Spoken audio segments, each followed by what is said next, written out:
Hey everybody, welcome to Wood with Handles, episode 4 for the week of May 6th. I am Ryan. I'm Josh. I'm Carl.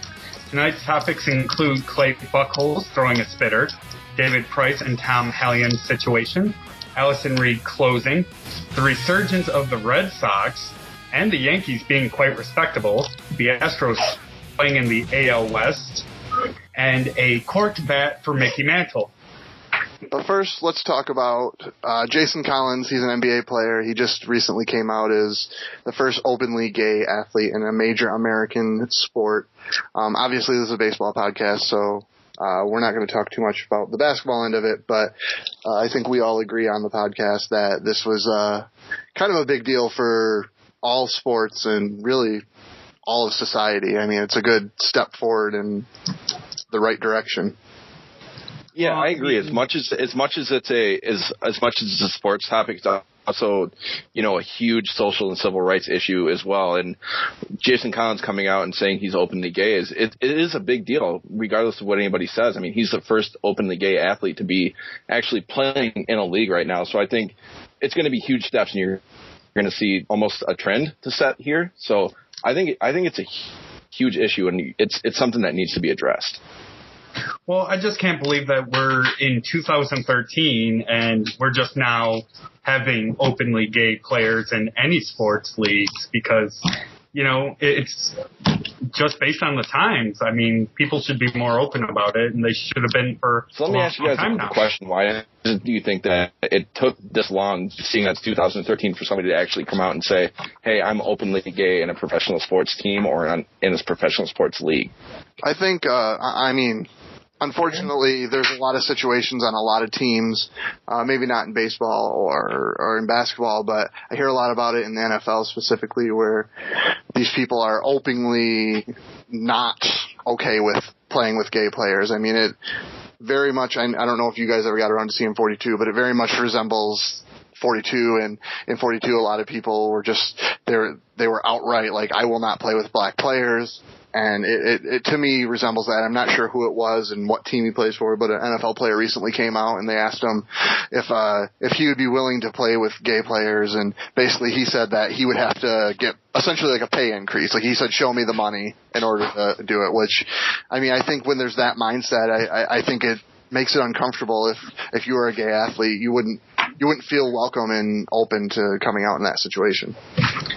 Well, I think one of the problems with just professional athletes is their lives are already under so much scrutiny and under such a fine-tooth, comb about every single thing they do, that it just adds to that pressure. I mean, you're already under so much pressure to perform well and to be an upstanding citizen in your community. And then that's just all that added pressure that, maybe it's like, well, it'd be for the best if I don't announce that because it'd be a huge circus. I think that factors in, I don't want to be a huge distraction to my teammates or to myself with having this media circus following me as an outed player. I would love to believe that it's something as positive as they're trying to make a good impact on the team and not distract. But I think the reality is a lot of people are uncomfortable with it. A lot of people say things around the clubhouse or whatever, and it makes these people feel uncomfortable with who they are, and they don't feel that they could be open to that. I mean, I'm sure management and ownership would love that because, I mean, it's really positive publicity for them. I mean, why would they not want it? But as far as their coworkers, the people who they go on the field with, and these are the people they kind of risk their lives for in some sports, not so much basketball and baseball, but football specifically. And I think it's just when you're not made to feel that the way you are is okay, then I think it's a lot harder. Yeah, I definitely think that major sports leagues and teams, players, they need to be kind of more open to the situation and kind of encourage it and encourage people and players to be who they are. I mean, up until now, it's been kind of swept under the rug. And to kind of, I guess, revert to what you were talking about with the Jackie Robinson situation, Josh, is when I first heard of the story break, that's exactly what I thought. Is it has a direct connection, not a direct connection to the Jackie Robinson story because it's completely different, but there's parallels to each story because he's the first person to come out as openly gay, and Jackie Robinson, the first black player in the major leagues. And I'm assuming there's probably going to be a lot of the same thoughts between the two players and a lot of the same issues that will come up. So I just hope that players and teams and, organizations as wholes, leagues, are encouraging to the situation and just kind of, keeping open arms and welcome these players for who they are. Absolutely.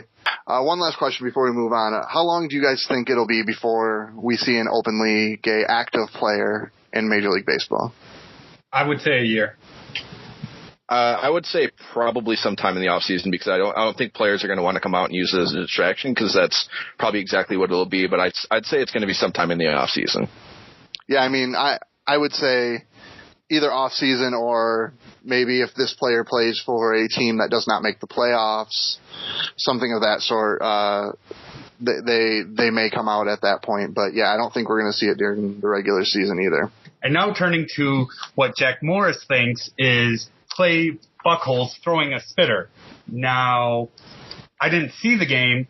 I haven't seen any of his starts this year, but based on the numbers alone of this year compared to last year at this time, I would definitely think something fishy is going on. I mean, it might be a spitter. It might be a water rosin mix. I just don't know. I can just see the numbers, and what I've been told is in baseball, numbers don't lie. Well, no, they definitely don't lie, but I think I just think it's a far stretch. He's always played this way. He's always pitched this way. The quote unquote marks on his jersey have always been there. I mean, the rubbing of the finger. Everyone pointed out he's rubbing his thumb. I mean, since he's been in the majors, this is how he's done it. He hasn't changed. He hasn't added anything new to how he plays the game. I mean, this is how he's always been. I mean, I think we'll see in the coming weeks that he's not going to change any way of how he plays, and we're not going to figure out that he's doing anything wrong. Yeah, I'm calling bullshit on this one too. I mean, when you get a little bit of success, obviously people are going to come and try and knock you down a little bit. And to be honest, I don't even see why the spitball is even still a big deal right now. I really don't. Clay Buchholz has been a hell of a pitcher for the Red Sox, and it could be just as much as new coaches coming in that give him a new perspective, kind of show him how to pitch an actual game and kind of coach himself through the game. New catchers, you've seen how Valentine leaving has had an effect on the whole team, and they're playing better as a whole. So I'm calling bullshit on Jack Morris. I'm just going to say this. In the spitter. In his next 5 starts, he knows he's going to be so finely watched. Everyone's going to be watching his next 5 starts. If his numbers go up a bunch, then I would say, yeah, he was throwing a spitter or he was doing something that was a little fishy. But if they stay the same and, he's 10-0 with a 1 point something ERA, then, hey, maybe he's legit this year. But as it sits right now, I do not believe his side of the story at all. And so to clarify, which side are you taking? Oh, I would definitely agree with Jack Morris. Okay. I mean, like I said, I think we'll see in the coming weeks that not much is going to change. He's going to continue pitching the same way. I mean, sure, he had a bad season last year, but every athlete has down seasons. I mean, with the rare exception. I mean, the whole team as a whole played like shit last year, and now they're all doing good. So obviously it's for the most part, different team, but I think, like Ryan said, you're coming into a new season. He's doing really good. He's doing drastically better than he was the year before. So I think the microscopes come out and people start to see things and, in my opinion, overanalyze some things. Yeah, and part of the Red Sox thing is the Red Sox and Yankees are two of those teams that people just love to hate them. They get a little bit of success. People hate on success, so they see Clay Buchholz is now he's playing out of his mind right now. He's pitching out of his mind, but I just think that, being under the microscope has definitely been – people are just looking for something to knock him down. And whether or not this proves to be true – I mean, Buchholz came out and said this week after Morris called him out, he called him out – or Buchholz came back and said, hey, I've been pitching for the same year or the same way for, 5 years now. Why should I change anything different? So we're going to see. I mean, the story's going to unfold or not, but we're going to see. Well, because the numbers just look fishy to me. Last year he was 0-6 and his ERA was near 8. I mean, it can't just be. But the rest of his career numbers don't match that. Is the thing. He had a bad year last year. His career doesn't look like that. His career is more average. Yes. And he's having a great season. I mean, it could go either way. Obviously, we don't know. I mean, as we talked prior to recording, I mean, but did any? As Ian said, everybody cheats, and those who get caught cheating are just cheaters, and those who don't are great at the game. I mean, I believe this comes down to the steroid thing. Steroids don't bother me. I mean, I think everyone does have that little edge that kind of sets them over and gives you that little bit of advantage, but I think everyone does. So that doesn't mean that any one team or one player has an advantage, because everyone has that slight advantage that they use. I mean, is throwing a spitball really any different than players putting too much tar on their bat? I just don't see the spitball as that big of a deal for people to be getting all absurd about it, to be honest. Well, I think Curt Schilling said, it adds break. It adds a couple of inches here and there on your break. I guess the only thing I can say is, we'll see. Just time will tell. Moving on to another pitcher, David Price earlier this week had a little run-in with the umpire, Tom Hallion, at the White Sox game, and it kind of escalated into a lot more after the game with people tweeting and whatnot. I think that almost anybody can be in agreement that the ump was kind of a jackass. Yeah, kind of out of his. He kind of stepped out of line in this one. I mean, David Price, even though if you watch the video, it does look like he might have said something. That doesn't matter. You're supposed to be the professional on the field. You're supposed to be the official. I mean, you can't go back and start arguing with a player. I mean, it's childish. Well, even if you're talking childish, David Price is the reigning Cy Young. He should be able to keep his composure better than that. Yeah, but it was heat of the moment. I mean, he threw a pitch that he obviously, and it was pretty dead on that it was a strike, and he was a little upset about it, and you saw it in his body language. And it's a huge thing with umpires don't like body language because they think it's taunting them. Well, then just get back to the mound and make your next pitch. And he did, and he got out of the inning in the next pitch. And I mean, I think for the ump to go after the game and he's tweeting at David Price, I mean, this is ridiculous that you guys can't talk it out in person when you were right there. But, I mean, it's unprofessional for an umpire to go out and do that when David Price did not – he did not come out on the attack after the game or anything like that. He left it as it was, and kind of he got asked to leave the game, and he left the game, and there was no more arguing above and beyond that. And I think David Price handled it much better than the umpire did, and the umpire is supposed to be the adult on the field. Well, see, anybody who watched the video, you saw Price, the bouncer, and they got out of the inning, and then Price walking back, and you see, obviously, David Price turns his head and says something, but you don't see, apparently what happened was, whatever Hallion said, basically the whole Rays dugout blew up and kind of just started talking back, and that's kind of when the situation escalated. Price got thrown out from there, even though he was done, his day was done regardless, but I just think if you're an umpire, you got to handle yourself a little better than that, because it seemed like there was something fishy here. Like the umpire was looking for a way to get back at him, because apparently when Price walked off the mound and kind of threw his body in away, I just think the umpire's got to be the bigger guy there. Yeah, I mean, I totally agree. Couldn't agree more. I think they just both need to kiss and make up. I mean, they were both in the wrong, but that's just my opinion. Continuing on our pitcher's role here, obviously the past few weeks we've talked a lot about closers. There's been a lot of closer issues in baseball in general between the Tigers, which has now turned into a good thing for them, and the Cubs continue to struggle with their closer. But something to me, I mean, maybe I'm biased because I am a White Sox fan, but something to me that has stuck out is Addison Reed. Today he blew his first save of the season, but he has saved 10 out of 11 games this season and is in second place for the most saved games in all of baseball right now. And this is only his second season. Last year was his rookie year. And to me, that's just, I mean, that's very notable, and it's, to me, a stat that's flying kind of under the radar. Well, I mean, the White Sox are just not that good. That's why it's flying under the radar so much, because, we didn't expect them to do anything in their division, so. And I think you see how much having a legitimate closer helps a team in general. I mean, it kind of puts the punctuation point on the bullpen. And Addison Reed, the kid's got talent. I mean, he definitely has talent. What is this? Only his second in a year, and he's got 10 out of 11 save opportunities that he's closed out. So the kid's got a bright future. I mean, definitely. It's the White Sox obviously are not playing as well as anybody. I mean, nobody expected them to win the division, but nobody also expected them to be in last place. And I mean, they're struggling in a lot of places. They have a lot of injuries, but that doesn't justify the shitty play.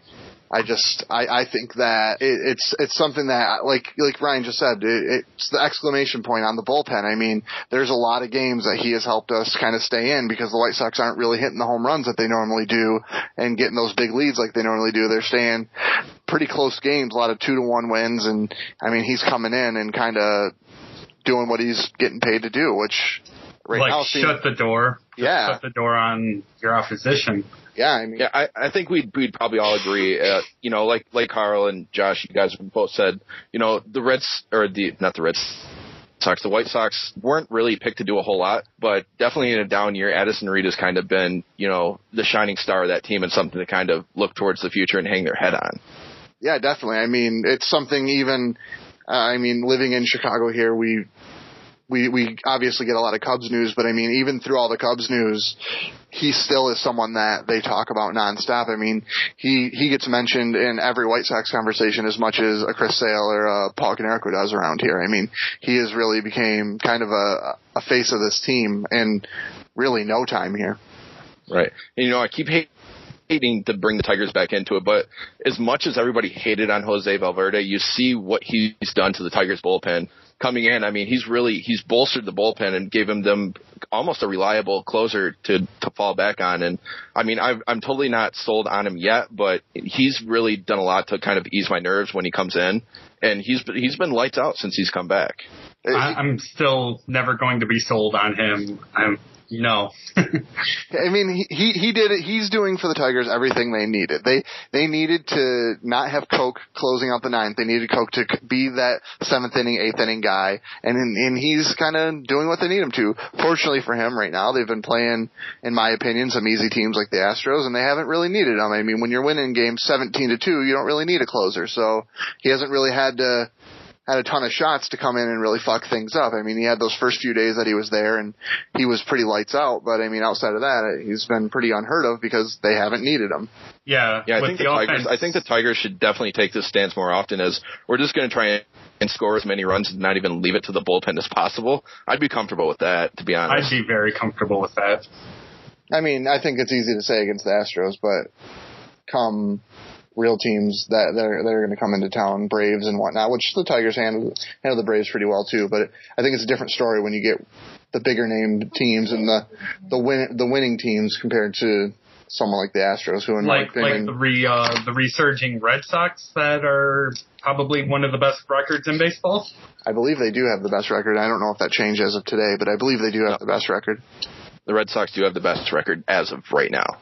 Yeah, I mean, obviously that could change at any moment. But, yeah, I mean, they've been playing phenomenal. But it goes to show what a change of kind of leadership will do. I mean, obviously everyone knows Bobby Valentine was a terrible manager, and I can't believe they gave the job to him in the first place. But it shows how much has really changed. Well, I think the thing that surprises me about the Red Sox being their old, winning ways is it's a bunch of players that I've never heard of.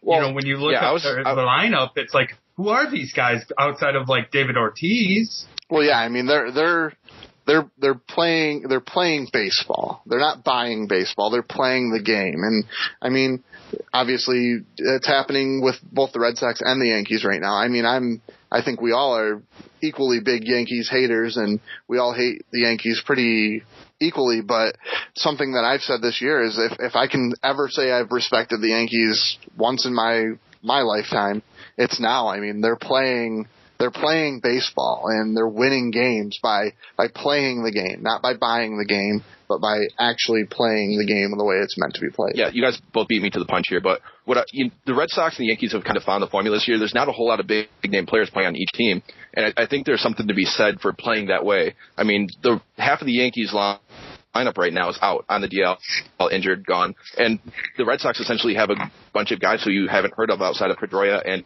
Ortiz.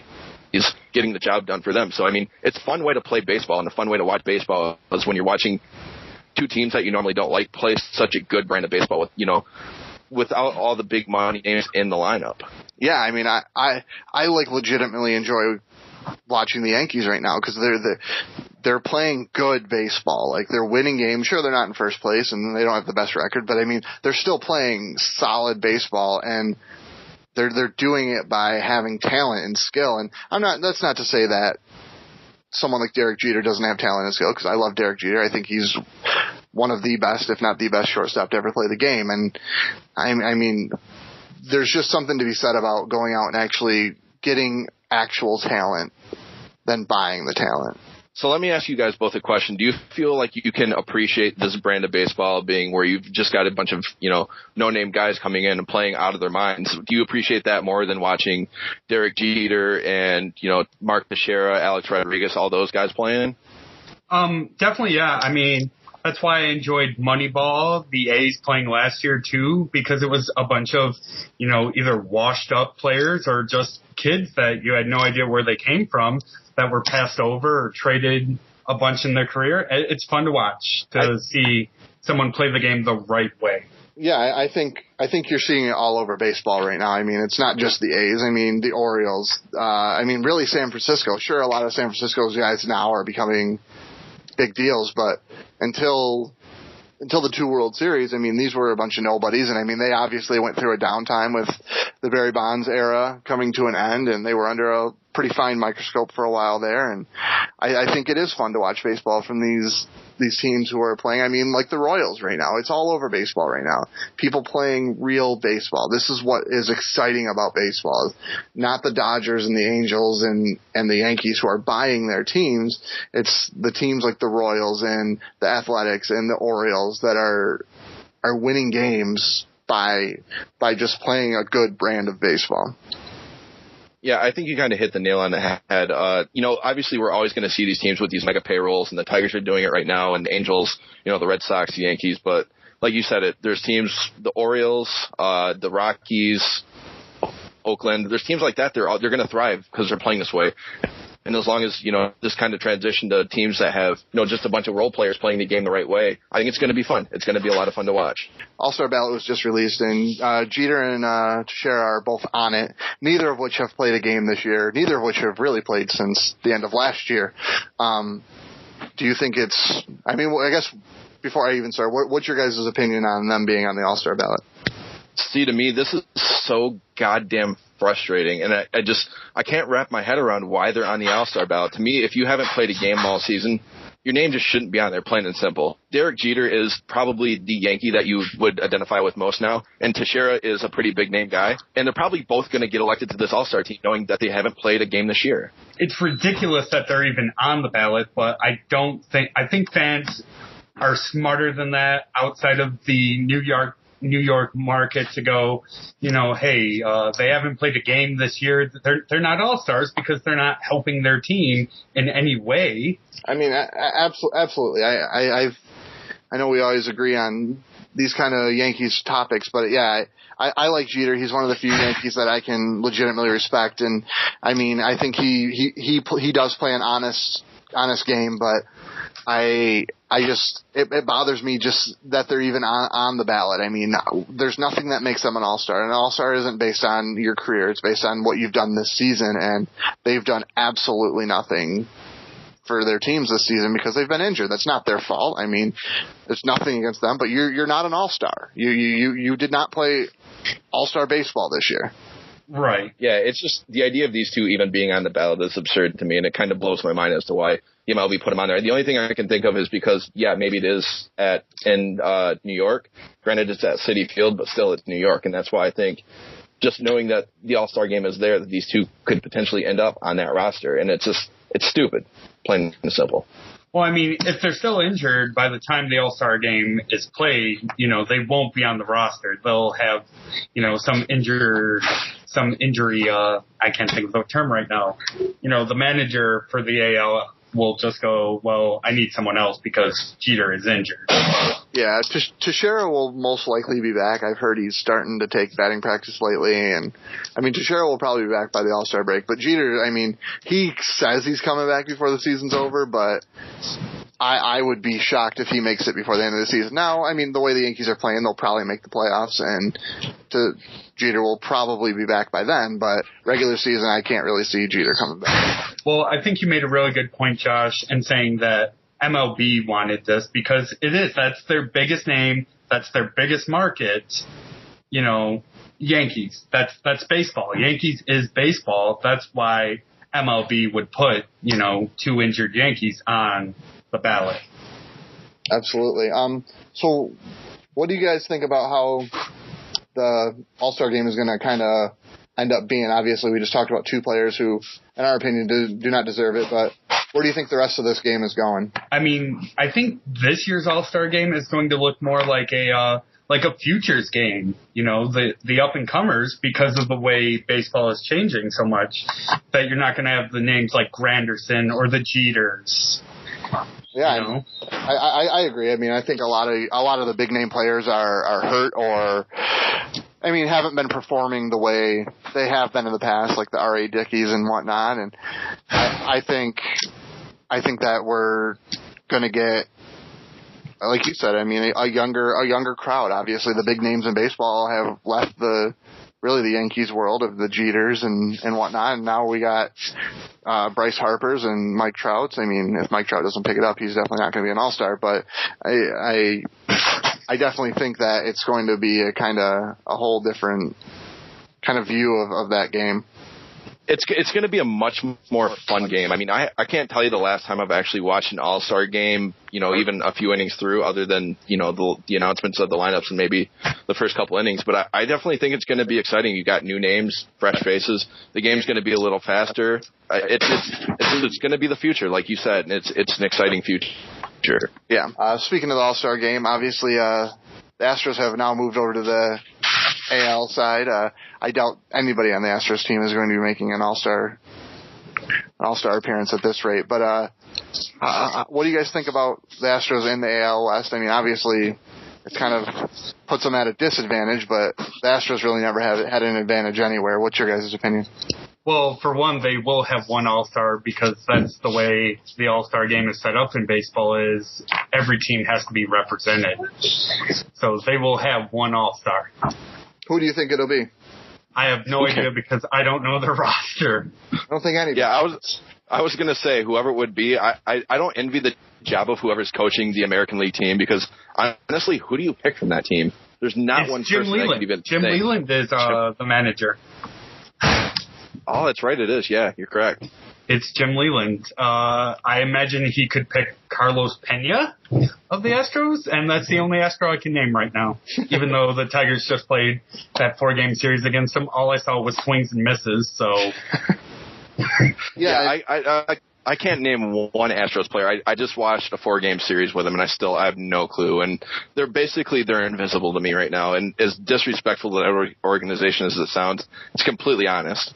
They're just invisible. I mean, I think it's that way to everybody. I don't think they're the only team. I think the Marlins are that way, and I just think they're not playing good baseball. Like they're not even playing. I say it all the time. I say it all the time. I think they're a minor league level team. I mean, there's probably minor league teams that could crush them. I mean, they play sloppy baseball. It's not even just that they don't have names or they don't have a lot of talent. They play sloppy baseball. Even the games they win are sloppy. Well, I don't know. I feel like they shouldn't have left the National League. I mean, we're just talking about them playing. I think they should have stayed in the National League.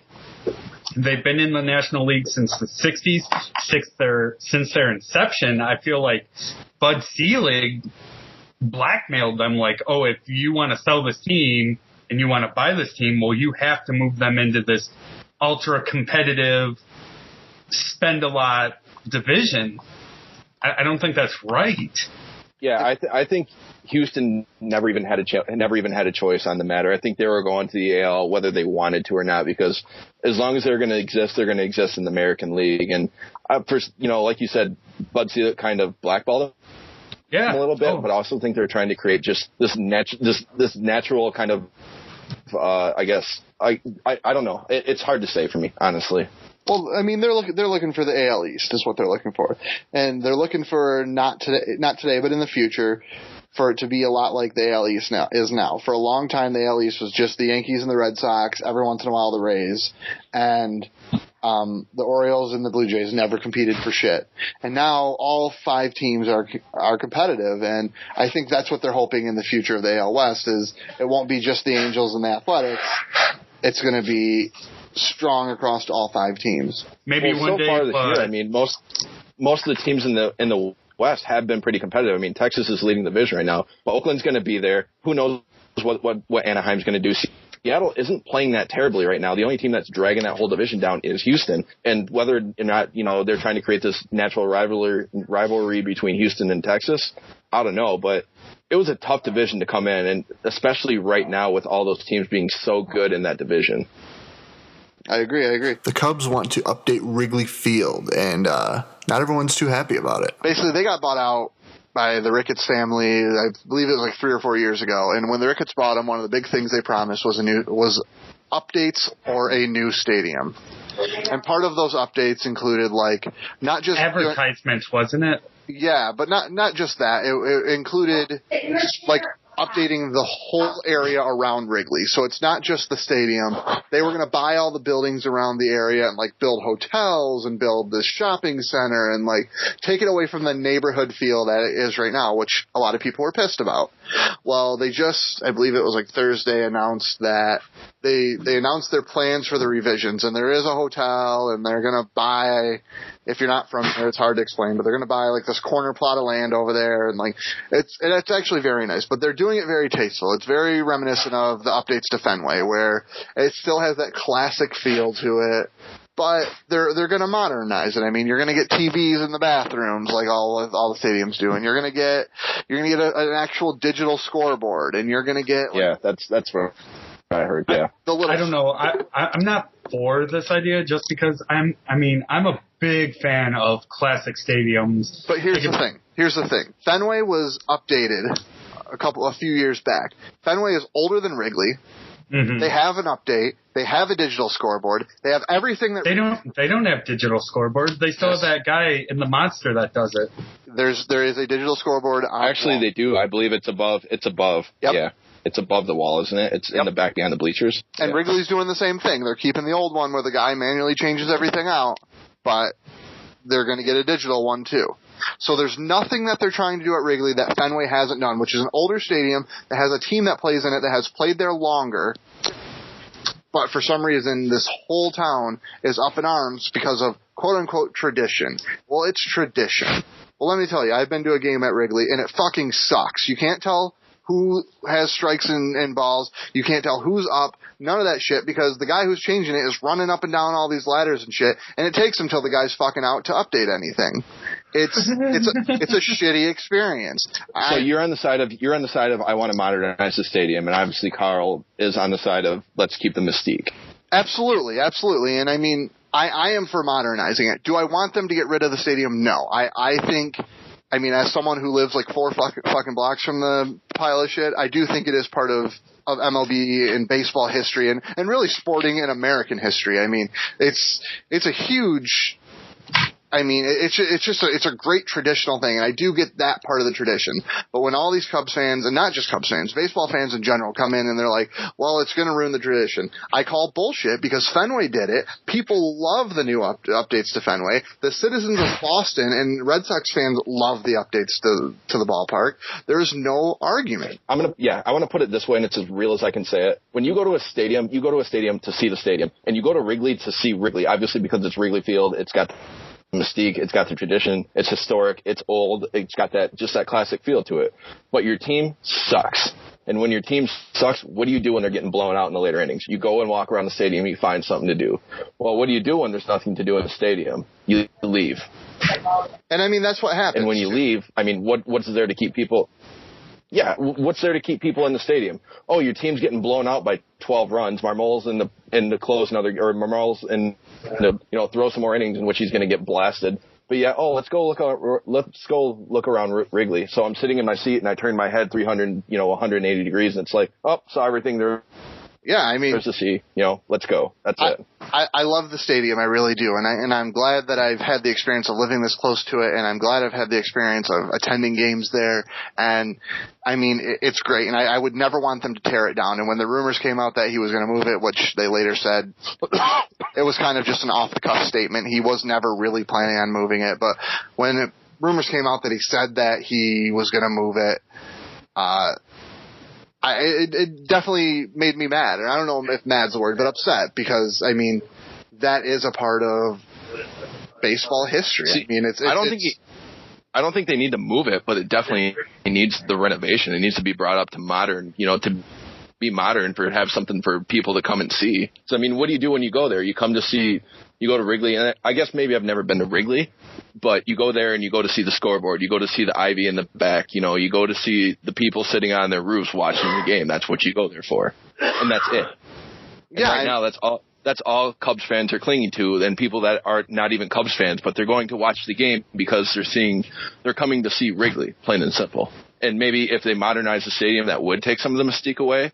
But I think they've definitely got to do it to embrace a younger generation of fans. Speaking of the vintage and the old baseball, it recently came out that reportedly Mickey Mantle corked his bat. Does that change? If true, does that change your opinion on Mickey Mantle, or does that kind of deter any of his accomplishments?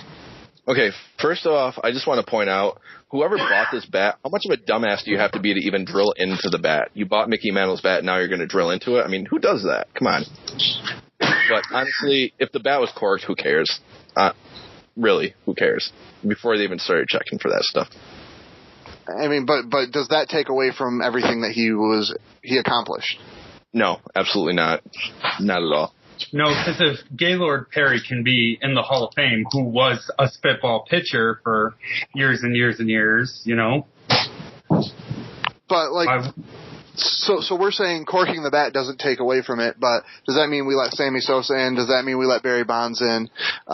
Do we let Pete Rose in? I mean, these are all people who we've villainized for quote-unquote cheating, but, I mean, are their offenses any worse than what Mickey Mantle did? Well, Sammy Sosa and Bonds, those guys aren't in the Hall of Fame because they were tagged being steroid users, not because Sammy Sosa corked a bat once. But I don't think it takes away from all that he accomplished. I mean, he's still got to hit the ball. Yeah, I mean, hitting a ball is still, 90% mental. Okay, but Barry Bonds hit the ball every time, and we're saying that his accomplishments are lessened because he took steroids. No, I don't say that at all. I don't give a shit if Barry Bonds took steroids, honestly. I don't even know why. I guess maybe I'm regressing a little bit, but I don't even give a shit why people are throwing a big fit about steroids. It was going on during the game at that time. And it could have been going when this guy drilled into Mickey Mantle's bat and found out, hey, that was corked. Hey, maybe that's the way the bats were made. Maybe Babe Ruth's bat was corked. Lou Gehrig, maybe their bats were corked. Who knows? But it doesn't matter to me, and it's not going to take away from any accomplishments that he had. Well, Josh, you brought up a very interesting name that I've been very passionate about for the last 10 years, and that's Pete Rose. I see no reason why Pete Rose should not be in the Hall of Fame. I think Bud Selig is an idiot. He's hurting his sport by not letting the all-time hits leader in the Hall of Fame, or even letting Cincinnati retire his number. I mean, sure, he gambled. If he gambled as a manager, so what? Even if he gambled as a player, so what? I mean, it's not like he was betting on the Reds to lose for him to throw a game. I mean, for fuck's sake, his name was Charlie Hustle. Yeah. I mean, if anything, that just motivated him more to win. Good for him for making a bet on the side. I mean, the man could hit. Absolutely. And baseball just turned on him. And I get why some people are like, no to Pete Rose because he flip-flopped, but so what? Yeah, If our president can cheat and get a blowjob in the office, I want a Pete Rose in my Hall of Fame. Absolutely. Yeah, I don't understand why Pete Rose isn't on it either. I think Bud Selig has been kind of very shady about the whole situation, and it demeans, the respect of baseball and this and that. But I think Bud Selig needs to stop and look around. It's 2013, and hey, it would go a long way for his image if he would just say, all right, let's lighten up a little bit on this whole steroids thing because everybody was doing it. Pete Rose gambled once. He admitted to it. He's done with it. Let's just move on and let these guys be in the Hall of Fame. Like, I just think there's so many traditions to baseball, and people just need to kind of, I guess, get over it and stop being big pussies about it. Well, I mean, steroids weren't even illegal. I mean, they didn't test. It wasn't like in their rule book, like, you cannot do this. You're exactly right. There is not even a test for it, but now that there is, everybody's all up in arms. Oh, let's put an asterisk next to Barry Bonds and Sammy Sosa. I mean, baseball was really hurting that year that Sosa and McGwire went on their home run tear, and then look what that did for just the overall positivity of baseball and the image of the game. It brought people in. It got people interested, and I think there's some things that you have to kind of take the good with the bad, and baseball had its resurgence because of McGwire and Sosa, and even though they were supposedly taking steroids, who gives a damn? We were all entertained by it for a summer. Right, and like they said, players in the 60s and 50s who were on uppers the whole time. Yep. I mean, taking a bus, taking a train to play a doubleheader 1,000 miles away, you got to do some greenies. So yeah, but I guess to kind of sum up the point, if his bat was corked, who knows if that was even his bat? I guess I haven't followed the story too closely.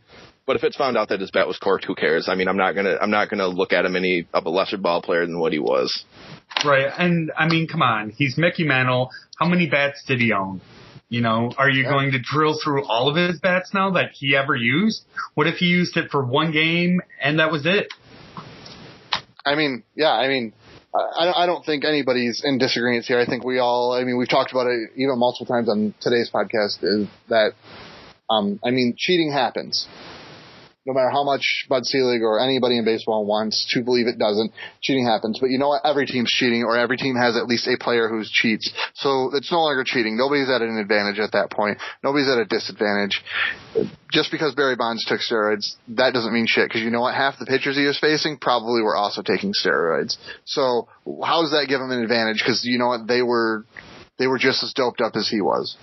I think that's kind of the way we all look at it. If everybody was doing it, how can one person really be held responsible for it? But, I guess it's, I don't know. Barry Bonds was a face. That's why. Yeah. He was the scapegoat. Yep. He was. He's essentially the scapegoat. And Mark McGwire, all those guys who went and testified in front of, the grand jury, all that stuff, they're the poster boys for the steroid usage. And Bud Selig wants to hang them out and throw him out there and hang him out to dry, when I think he needs to kind of take a step back and be like, hey, these were the people that got baseball back to being what it was. We need to kind of say thank you to these guys for actually bringing baseball back. Well, that's been our show for the week. We'd like to thank everybody for listening to the 4th episode of Wood with Handles. You can subscribe to us on iTunes by searching Wood with Handles, follow us on Twitter @Wood with Handles, or like us on Facebook by searching Wood with Handles. My name is Ryan. My name is Josh.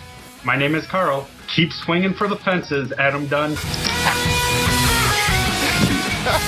Yeah, brilliant.